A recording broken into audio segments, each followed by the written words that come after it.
So today's lecture is the last in a Stanford Clinical Lecture Series, looking into the future. And it's quite symbolic to have it about FLASH and to be given by the visionary in radiation oncology field, Dr. Bill. Dr. Liu is a world-renowned radiation oncologist building a photon flash machine here known as Phaser. He gave us a great lecture on LonSaber earlier in the series, and now he will share his story of FLASH, ultra-high dose rate radiotherapy delivered with a blink of an eye. So we are very eager to hear you talk, Dr. Liu. I'll stop sharing. Great, thank you so much. Thanks for having me, and very excited to talk about this topic that I'll try to look forward into the future a bit with it. And so as Natalia mentioned in that very kind introduction, I'll be talking about FLASH, and what I wanted to focus on is the path taking us to bringing it into the clinic. And so there's a number of critical translational questions that we would like answers to as we think about moving to clinical implementation and clinical trials.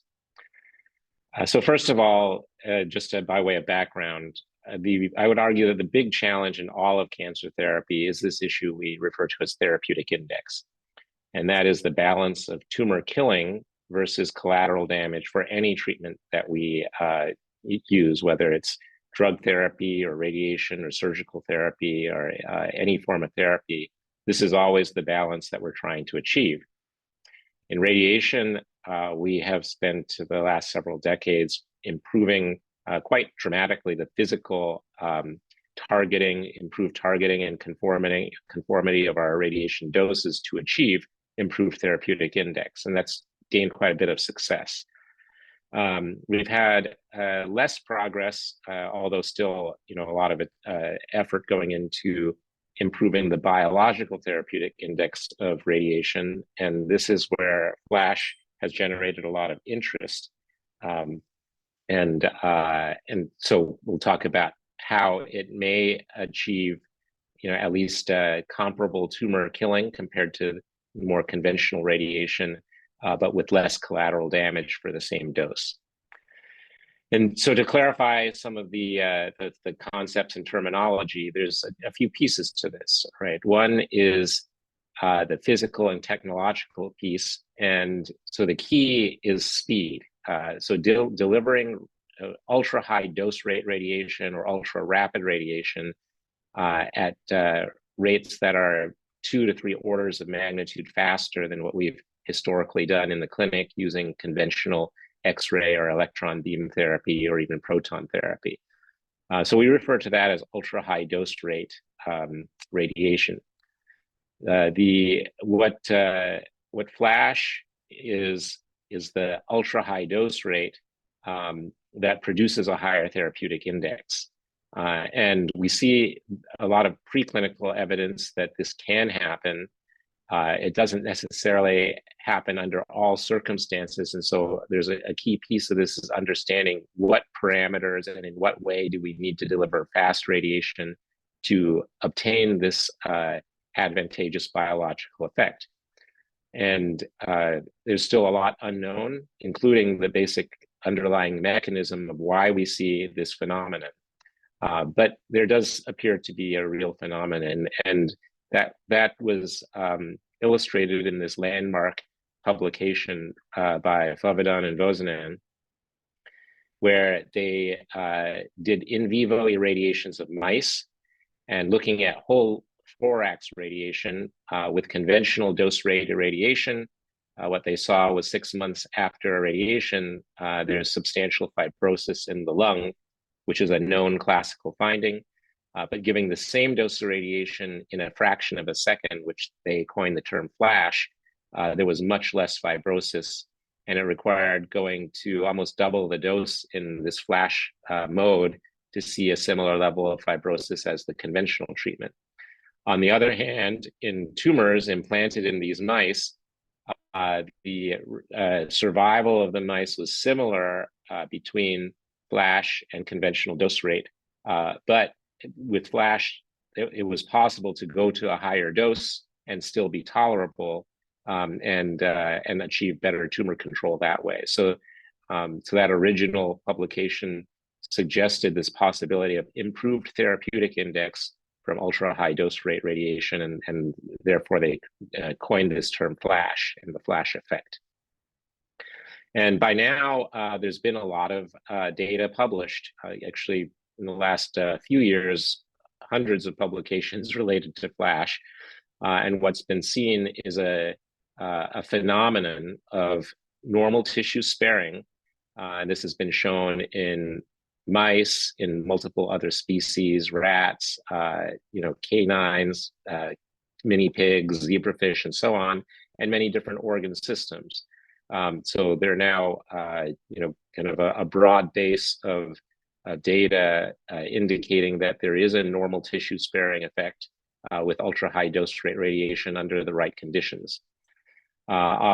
Similarly, multiple of these preclinical tumor models have been evaluated. And you can see again, tumor origins from multiple tissue types, and in both human tumors implanted in mice, and syngeneic tumors. So many different models where there appears to be, on the whole, very similar responses between flash and conventional dose rate irradiation. So again, pointing towards an improved therapeutic index, similar tumor control, but less normal tissue injury. Again, it's a phenomenon, and it appears to be widely reproduced. The mechanisms for why that is being actively researched, but still is actually not well explained. Okay. Nevertheless, because of such interest, clinical translation of flash has already begun. And so the first human patient treated for a cutaneous lymphoma, that case was published and described a few years back in 2019 by Professor Boris at the CHUV in Switzerland, essentially showing just a demonstration that they were able to treat this superficial lesion very rapidly with electrons and found a good response with essentially no significant toxicity. So it was an encouraging first demonstration. The University of Cincinnati completed their first feasibility trial of proton flash delivery. So it's mainly a technical feasibility demonstration, and they're now actively accruing to their second feasibility trial. And at CHUV, they've initiated clinical trials of electron flash for skin tumors, melanoma, and also non-melanoma skin cancer. They have trials as well. But as we bring flash towards the clinic, there are multiple questions that I think people regard as critical questions. So first of all, is the flash effect robust and reproducible? So I showed you kind of a broad base of data, but how robust is that effect? Could it possibly be an artifact? How real is it? This demonstration of tumor control being similar with flash, but can we be confident that tumor eradication is really equal? And then most of radiation therapy is delivered with fractionated treatments, whereas preclinical research, most of preclinical radiation research is done with single fractions for logistical reasons. So are those effects that we've been seeing preclinically clinically relevant? Is the flash effect maintained with fractionated delivery? Is it maintained with combined modality therapy? Most of radiation therapy is delivered with drug therapy or in other combinations. Does that spoil the flash effect? In terms of the technical delivery, in many cases to treat the full field sizes that we would want to do, and with high speed and so on, is that possible to do with scanning type deliveries? Can we maintain the biological effect that way? Conformal therapy is what we've tried to achieve for decades. And that's very important in modern radiation therapy. Generally, we achieve that by rotating a gantry to have multiple beam directions. is that type of delivery compatible, the timing that it takes to do that, and so on, with achieving flash effects.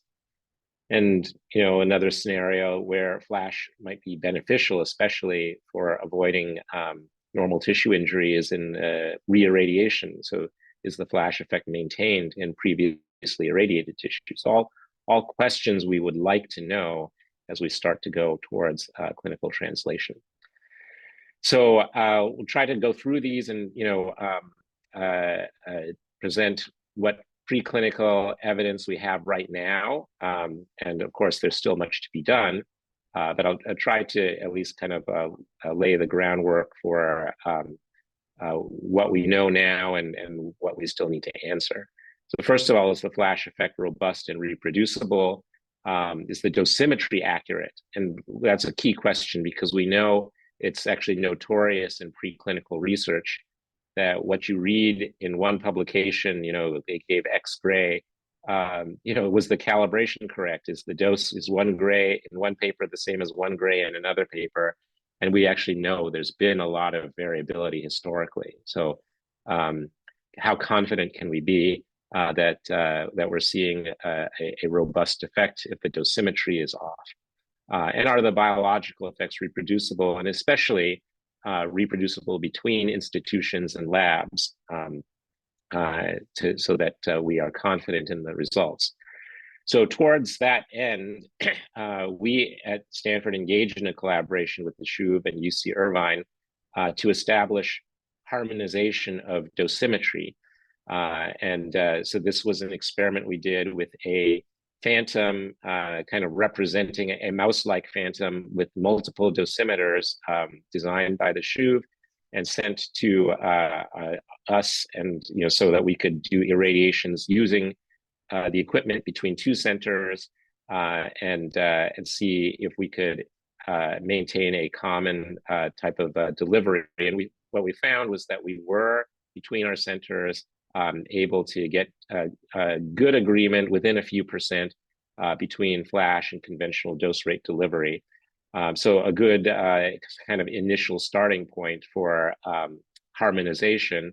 And so to extend that, Dr. Ashraf here at Stanford developed a more anatomically realistic mouse phantom, taking data from CT scans of mice and using a multi-material 3D printing to generate a anatomically realistic mouse phantom that is split to allow insertion of films into the phantom, showing that these phantoms could be printed reproducibly and perform consistently in terms of dosimetric properties, and then shipped it to 3 different institutions, so Stanford, MD Anderson, and the SHUV.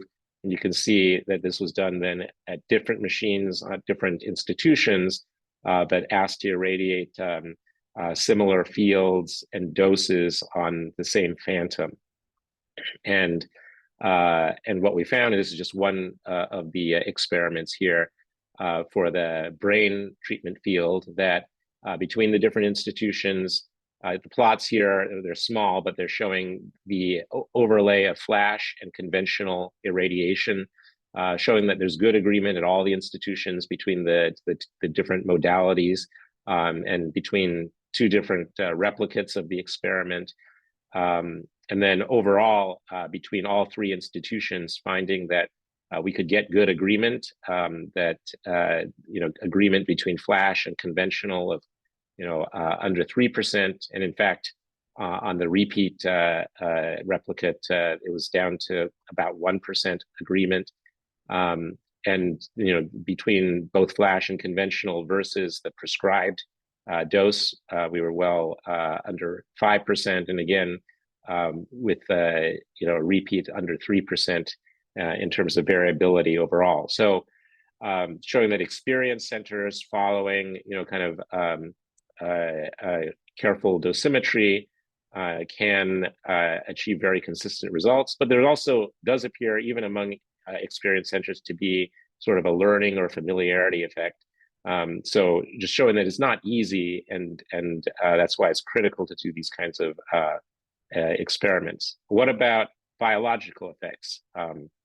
So one of the key biological findings of FLASH is sparing of cognition and other parameters of brain normal tissue sparing with FLASH. This is just one of the publications from the Shuve and UC Irvine showing that biological effect. Well, can it be reproduced between institutions? And so we worked together with Shuve to set up, so this is showing our setup at Stanford that was designed to replicate the same field size and irradiation area on the brain as what was done at Shuve. And so showing kind of our geometrical setup here. And this is work that is being submitted for publication. But what we find in terms of biological results is that the memory performance of the mice after irradiation with FLASH and conventional dose rate.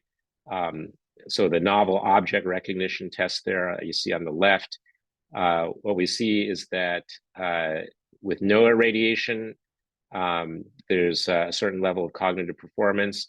It goes down dramatically with conventional dose rate, whole brain irradiation, but there's relative sparing with FLASH.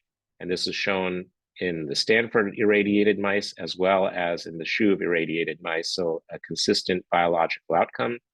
On the right-hand side, this is a measure of electrophysiology of the brain, in which there's actually 3 curves plotted there, but 2 of them are overlapping. So the electrophysiology of the FLASH irradiated mice is overlapping with unirradiated mice, whereas there's a clear decrement in this long-term potentiation with the conventional irradiated mice.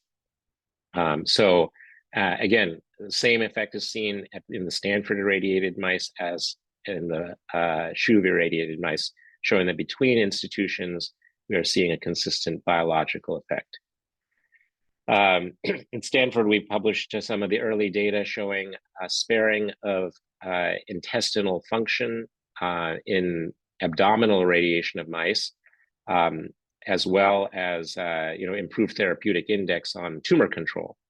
So this is work by Aaron Rankin's lab at Stanford in collaboration with mine, showing that with FLASH, there's less weight loss and better recovery of stool function. And also that the tumors implanted in the abdomen were equally well controlled between FLASH and conventional dose rate. Well, can that be reproduced between institutions? So MD Anderson and Shuve, between their 2 institutions, they published this electron FLASH study showing that both institutions found sparing of the intestines with electron FLASH using the same Mobitron platform. So using different parameters. And so again, showing that different institutions are demonstrating similar biological effects.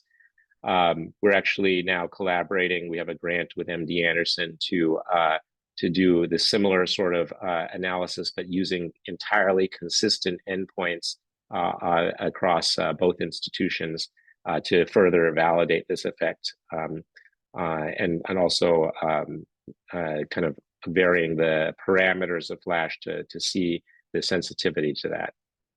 Okay, so in addition, I showed earlier, the biological and tumor outcomes between different studies. Well, many different beam types have also been used to demonstrate the FLASH effect, and I don't have time to show all the detailed data on that, but the types of beams that have been used include electrons, protons in both the plateau region and Bragg peak, and various X-rays produced by various means, including synchrotron, linear accelerators, and X-ray tubes. So showing that it is kind of a broad-based effect. So I would say that with respect to robustness of the preclinical data, doses can be reproduced between institutions using careful techniques. Biological effects can be reproduced between institutions, and the effect has been observed with all the beam types that have been used therapeutically in the clinic. So I think to that first question, I would venture to answer that yes, the flash effect is a robust and reproducible effect in preclinical research. What about this question of tumor eradication? Is it really equal between flash and conventional dose rate? So most of those studies that I kind of summarized earlier show that the tumor effects are similar, and the main endpoint that has been used in many different tumor models is this called tumor growth delay. But that's not considered the most rigorous test of tumor eradication. So what the gold standard for that is a dose response type of study showing equal tumor control dose to achieve 50% probability of tumor control. It's called the TCD50 trial. And so far, there's only been one published study using this rigorous TCD50 endpoint, and that was by this group from Denmark, showing that in a tumor, this is a breast tumor model implanted on the hind limb of the mouse using proton therapy, that flash and conventional dose rate irradiation through this dose response experiment did in fact achieve equal tumor control between the two different dose rates, whereas there was a substantial difference in normal tissue complications on the skin as well as in terms of leg fibrosis. So demonstrating using kind of a rigorous assay a clear difference in therapeutic index. Now, this is the only study so far published using kind of this most rigorous endpoint, so more needs to be done, but certainly encouraging. These are our own data. This is from the lab of Dr. Fred Durbis in surgery in collaboration with mine, and Dr. Melimanidis showing these results on a breast tumor model. This is an orthotopic model implanted in the mouse mammary fat pad, showing that at both large and small tumor sizes and low and high doses, we're seeing sort of equal, at least equal tumor growth delay, but in the highest dose, we're actually seeing tumor eradication that is similar between flash and conventional dose rate irradiation. So again, more of these types of studies need to be done. But in terms of tumor eradication being equal, I would say this is sort of a soft yes. There's needs to be more done, but encouraging data that so far. What about fractionation?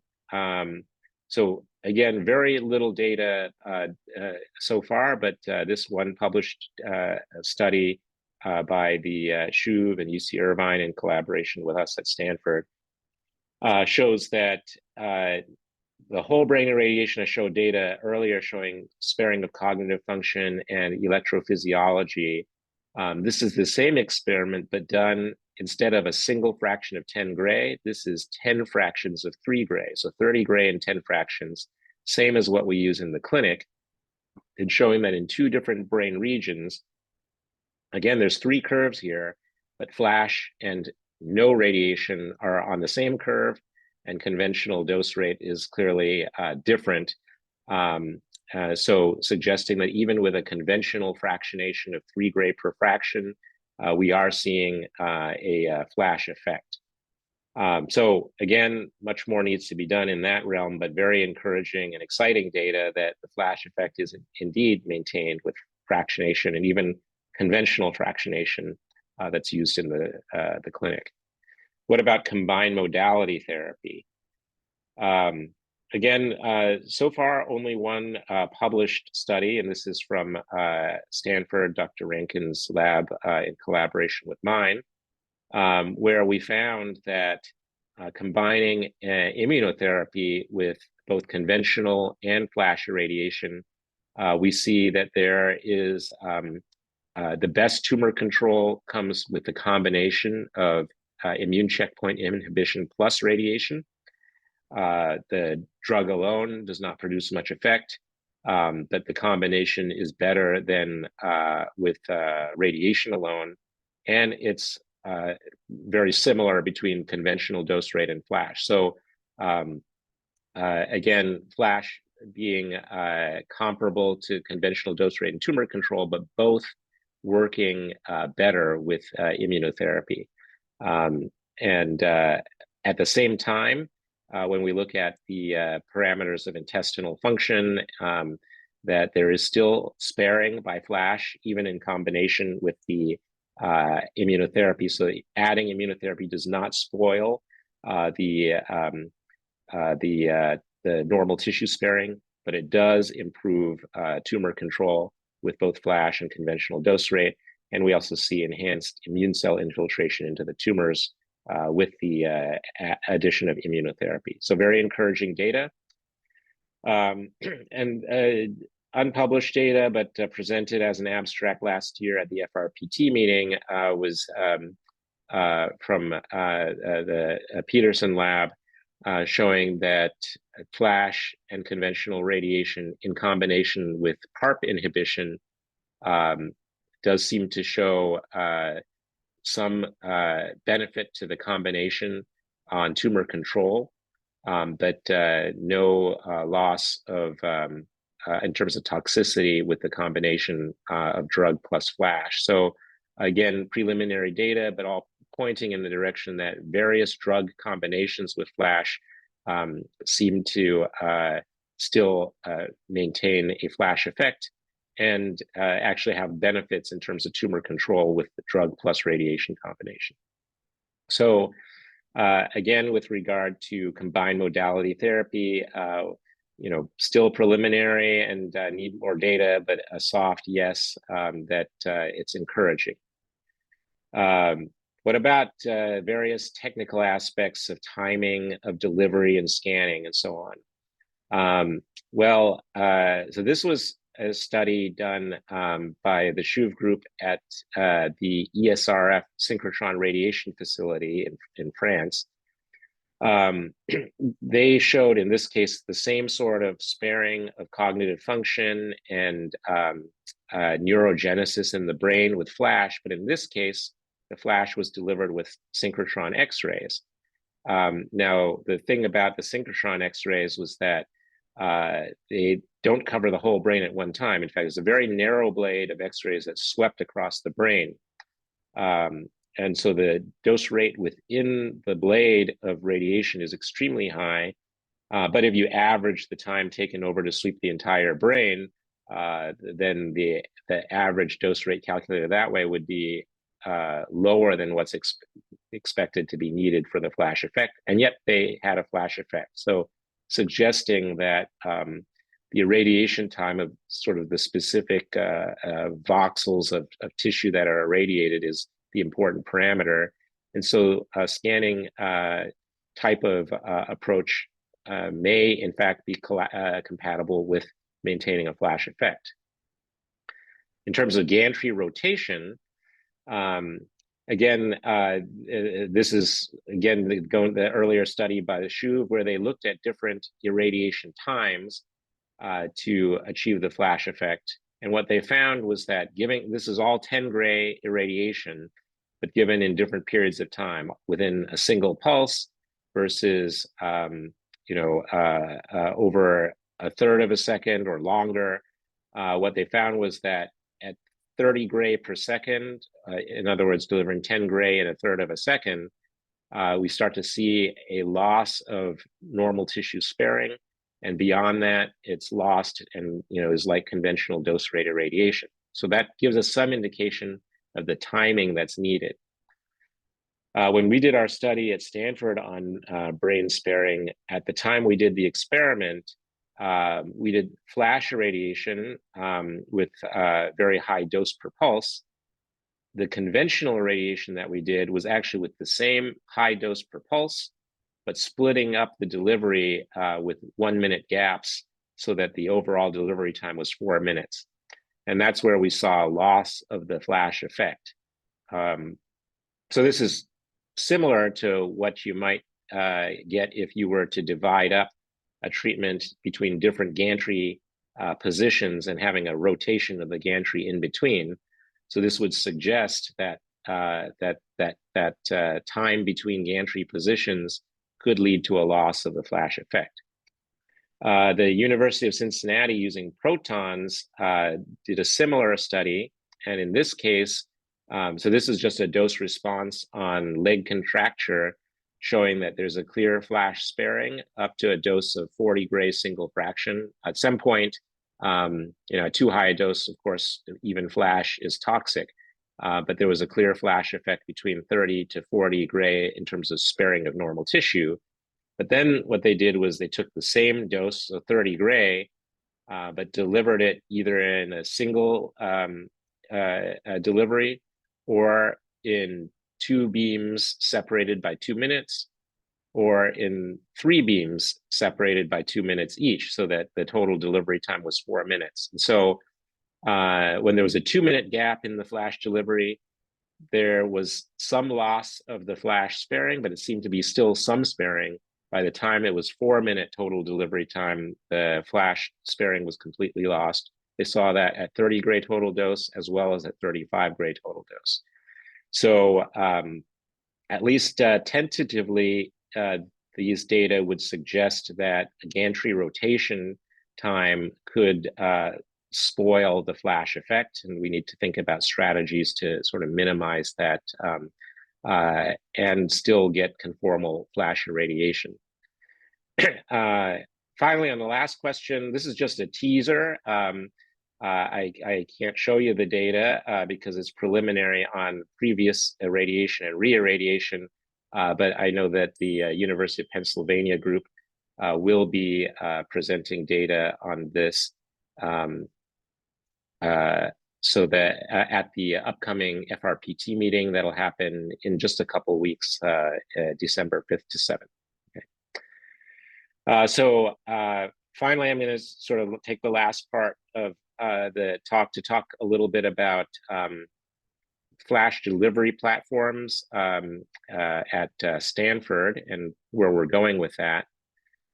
So currently, all of our experiments on the preclinical flash studies have been done with electrons using a couple of different platforms. And the one that we're currently using is this Mobitron electron platform, sort of designed for dermatologic treatments, but also with a special option to increase the beam current to achieve flash ultra high dose rates.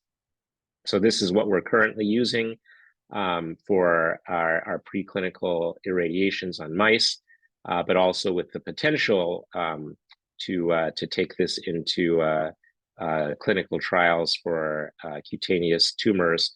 And we do have a planned study that we're working on. Meanwhile, we're also in the process of bringing in proton therapy, and this will actually be the first of the new design of proton therapy using the Mevion accelerator combined with the Leo Cancer Care patient positioner and imaging system. So there's an ultra compact proton therapy system that the first of which is being implemented here at Stanford. And Mevion does have a preclinical flash research kit that we would be using with this to do flash research on the proton system. But at the same time, we're also developing technology for doing highly conformal photon flash deliveries in a configuration that could be used for patients. This is a collaboration between us in radiation oncology and SLAC National Accelerator Lab, where so there's multiple technologies being incorporated into here that I'm showing, and I'll go through a few of these. One of the key breakthroughs is a new class of linear accelerator that operates with much, much higher efficiency than the conventional accelerator design. So this is an illustration of a conventional RF linear accelerator design for electrons. You can see this is a cutaway view. Each of these cavities is an accelerating cavity that adds RF power to an electron beam that travels down the central aperture. And a key discovery was that this efficiency of transfer of RF power to the electron beam could be enhanced greatly by optimizing both the shape of the RF cavities to minimize peak electric and magnetic surface fields, and also how the RF power is fed into each of these cavities. And so this is work, the discovery of Professor Sami Tantawi at SLAC. And this is what the first prototype using that design looked like. And you can see that it's a fairly exquisitely shaped cavity with RF feeds going into each cavity independently. And the whole thing being fabricated in two parts. So this is half of the structure, the other half is joined to it, you can see here. And so this first structure, this first prototype, was just the speed of light section of the accelerator, showing that there's this very efficient transfer of RF power to the beam, and can also be used to create very high gradients. So this was a 30 centimeter long accelerator that produced 30 MeV of acceleration. So basically gradients of 100 MeV per meter. But it can also be that efficiency can also be used rather than generating a very high gradient, can also be used to produce very high beam current. So there's Sami with this compact accelerator prototype.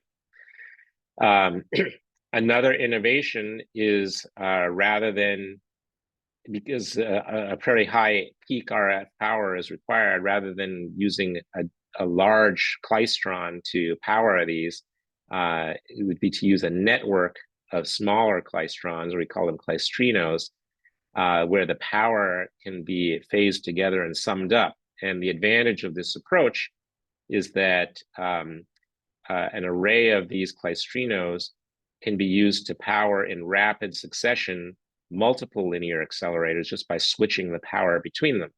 So if we have an array of accelerators, essentially we have multiple nearly simultaneous beam directions that can be achieved without having to wait for slow mechanical gantry rotation. Similarly, to achieve intensity modulation of the beam, we wanted to move away from mechanical collimation, which inherently is speed limited, to an approach where we can scan the electron beam on a distributed X-ray conversion target mated to a collimator array. So essentially we can convert then a scanning electron beam to a scanning X-ray pencil beamlets to achieve very rapid delivery of intensity modulated X-rays that is no longer limited by mechanical motion. And we've done simulations showing that treatment plans using this type of approach can emulate the conformity and photon efficiency of MLC-based IMRT plans. So putting it all together, this is kind of the current fastest delivery that we achieve on our state-of-the-art linear accelerators that we use in the clinic. This is an ablative dose of 25 gray being delivered in about 3.5 minutes. So the concept is with phaser, we would want to achieve the same ablative, highly conformal irradiation in a fraction of a second. So about 400 times faster than we can currently do, which will address the motion management problem because all of the motion is effectively frozen, but also leverage the biological advantages of flash. And one of the key design goals from the very beginning has been to design this to be compact and economical. And so this actually derived from kind of the mandate of accelerator designs for high energy physics experiments, because a big limiting factor to achieve the the energies that they want to for the next, physics experiments requires building these accelerators to be so long they become impractical, and just the power requirements are excessive. And so creating power efficient and compact accelerators for that purpose was kind of what led to this breakthrough that we're leveraging for the future phaser design for cancer therapy.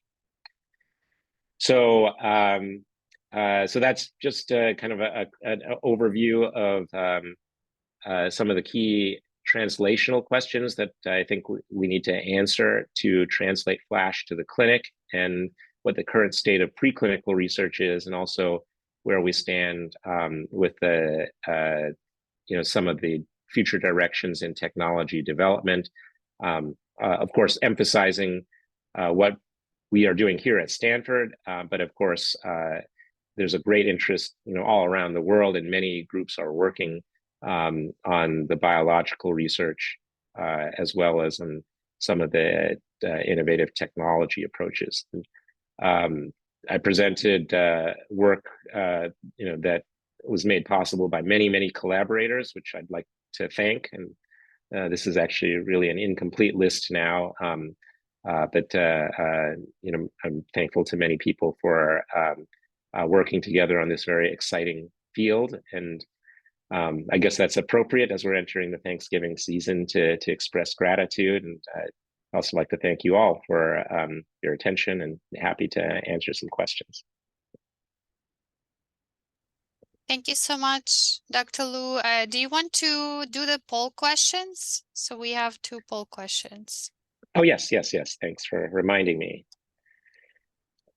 So, so the question is, FLASH is ultra-high dose rate radiation that produces, so what's the best answer here? Oxygen depletion, increased therapeutic index, increased free radicals, or increased DNA damage?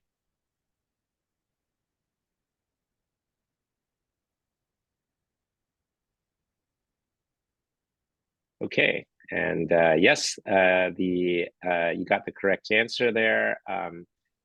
Increased therapeutic index is certainly the goal, and seeing the biological phenomenon where ultra high dose rate radiation produces an increased therapeutic index is what we refer to as the FLASH effect. So that's kind of a defining feature of this biological effect, and that term that has been coined.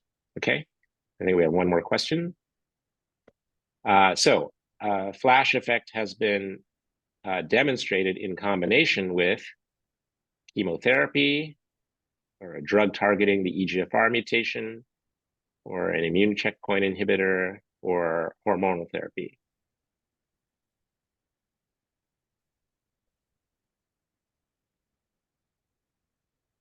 And again, that's great. I think everybody got that, or most people did.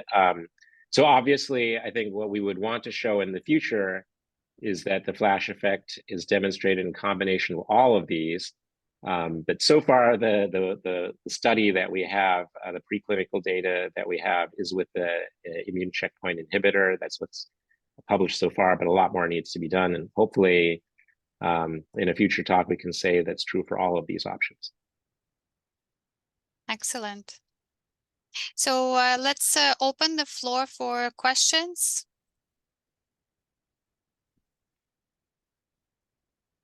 While the people are getting to the mic, I want to ask one question about clinical trials. So I know you mentioned the University of Cincinnati clinical trial for pediatric patients, palliative intent, just showing the safety. Then the trial is opening for melanoma in CHU, right? What about Stanford? I know that there was a plan to open a clinical trial for skin cancer, but where did it go?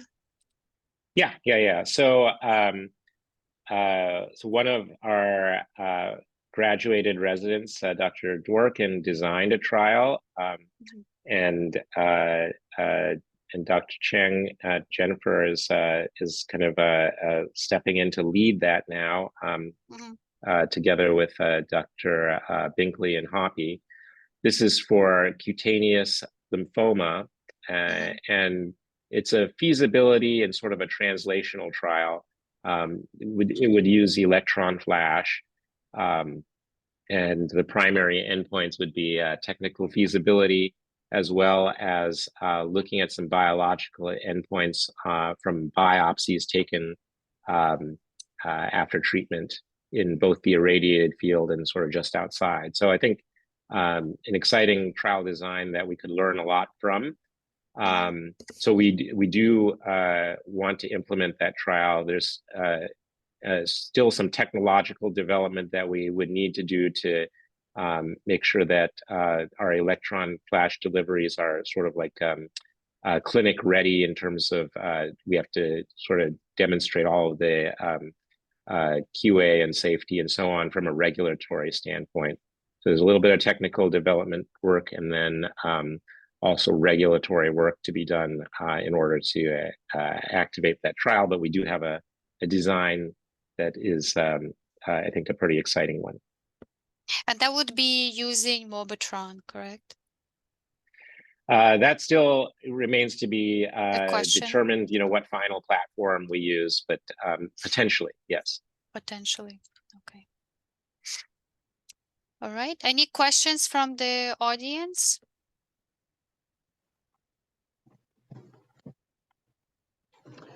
Hi, hello. Hi, Sergey. Yes, if you can hear me, I just wanted to thank you for a very interesting lecture. And I think we are kind of in a process where we are implementing very well and long time established practices, and flash therapy is something for future for us. But very grateful that you give us insight into that and some thoughts for the future. Thank you very much. Thank you. Thank you.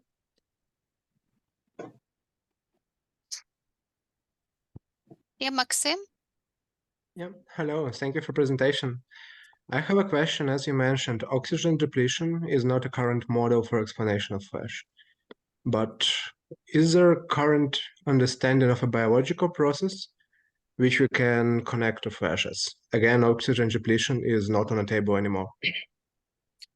Well, I think it seems like it's certainly less on the table than it used to be, particularly with demonstration that fractionated treatments with the low dose per fraction, we're seeing the flash effect that would certainly go against oxygen depletion. Having said that, there does seem to be some oxygen effects. For example, the flash effect is modulated by whether the mice are breathing pure oxygen or not, and so on. So there's some effect of oxygen, but probably not the concept that we had originally thought about, radiochemical oxygen depletion. There's also in vitro studies showing a pretty pronounced difference in lipid peroxidation between ultra-high dose rate and conventional dose rate. How that actually translates into the living biological systems is something that's a very interesting question, but not answered yet. But that is one line of investigation that's being pursued. We have some data about DNA repair pathways, and so far our data suggests that the flash effect is radiation sensitivity is of course impacted by DNA repair capacity, but it seems the flash effect is not dependent on it. So there's lots of avenues to explore, but not a clear answer yet on what the underlying mechanism is, or if there's even just one. Thank you. And following question, on your opinion, is it safe to do preclinical studies with people if you don't understand effect to the end? Yeah, so I think that depends. It's a great question. It depends entirely on how the clinical study is designed, right? So I think that it is possible to design clinical studies in such a way that it would be safe. I mean, one sort of slightly facetious answer I would give is that we really don't understand biologically how conventional radiation works, So, Or and yet we're SABR, using it right? all the time. SBRT. Yeah, it's true. That's right. SABR. For that matter, absolutely, absolutely. So I think understanding all of the biology is not a requirement, but there are things that we can do in trial design. So, for example, I mean, I mentioned the FAST-01 trial that Cincinnati did. They were mandated by the FDA to take a very, very conservative approach, right? So they did a technical feasibility trial for long bone metastases, where they're giving a dose of 8 gray in a single fraction. Well, we know that conventional radiation at 8 gray in a single fraction causes no toxicity, right? So, I think that's why it's really just a technical feasibility. They could show that they could deliver it very rapidly, but there's no chance to show a reduced toxicity because there should be none no matter what. But they took that approach because, well, what if the flash effect doesn't work? We don't want to cause more toxicity, right? So it's a reasonable first step to go that way. And so there's things like that where you can design a trial so that ideally one where you would see a difference if flash is better, but where you would not cause excessive harm if flash doesn't work, right? So there are ways to design trials like that. Yeah, I see. Thank you so much. And Bill, what do you see the next step? So we show the safety first, right? And then the next step would be to show the efficacy. What do you think about fractionation and how would they design the dose schema? Yeah. Well, I mean, so I think there's different ways to go, right? Sort of a safe way to go would be to pick a situation where you would use the same dose and fractionation as we currently use, but where there's normally a lot of toxicity, so that we would have a chance of seeing toxicity reduction, right? So that would be a kind of a conservative trial design that would be kind of easy to do because we're not, I mean, assuming, of course, the other part of it is the technical part. So the technical aspect has to be in place, right? But assuming that you can do it, I think that would be a reasonable way to start a trial, is pick a situation where the existing therapy, it's well known, but it's suboptimal, and we have a chance of doing the same thing but with better results, right? And then eventually, I think you would pick situations where we're maybe limited in how much dose we can give because of toxicity, but we would like to give more, right? And can we actually use flash to dose escalate? And so I think that wouldn't be the first thing I would do, but I think, once you see that the effect is translating clinically, that would be certainly another direction to go, right? What sites are you thinking? What disease sites? Well, I mean, I think there's a lot potentially, but, examples where our current treatments are pretty toxic. I mean, head and neck would be one. Whole brain radiation is actually one where you have, very, pronounced and measurable cognitive effects.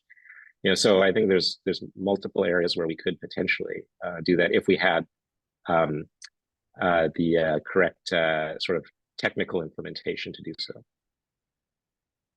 I see some questions in the chat. What is the approximate cost of installing Flash for a clinic?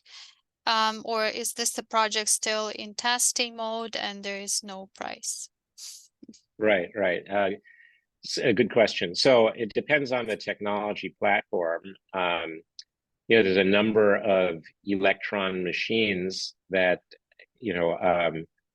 are existing machines that could be used for electron flash in principle. Again, none of these are currently approved from a regulatory standpoint to do the flash treatments, but the machines could in principle be used, and so it would be the cost of an electron linac for that, or proton therapy systems can be configured, many of them to again in principle to do flash treatments, and that's how the clinical trials are currently being done.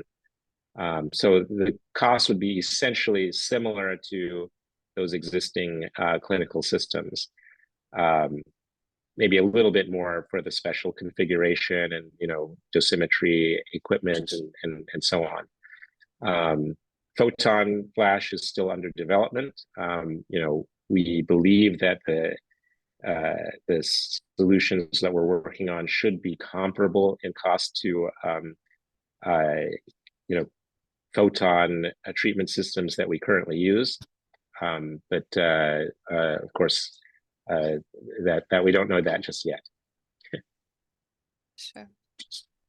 And I guess I will end the whole lecture series with a question about the future.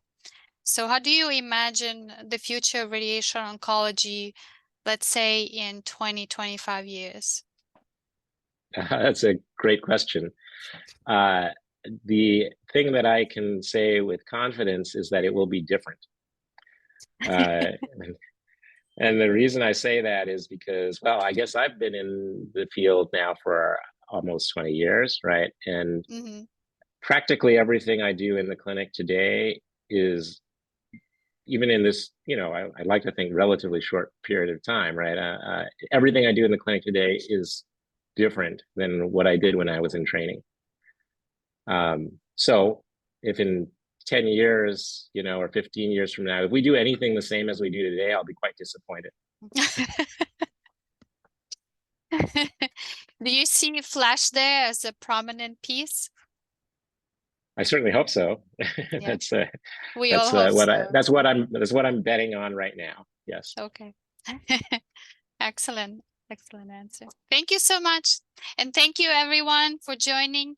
Thank you for attending all these 22 lectures. Thank you to all the speakers. It was a great experience. Bye everyone. And thank you, Natalia, for setting all this Thank up. you. It was wonderful. Yes. Thank you. Yeah. Bye bye. Absolutely. Congratulations. Thank you. Bye.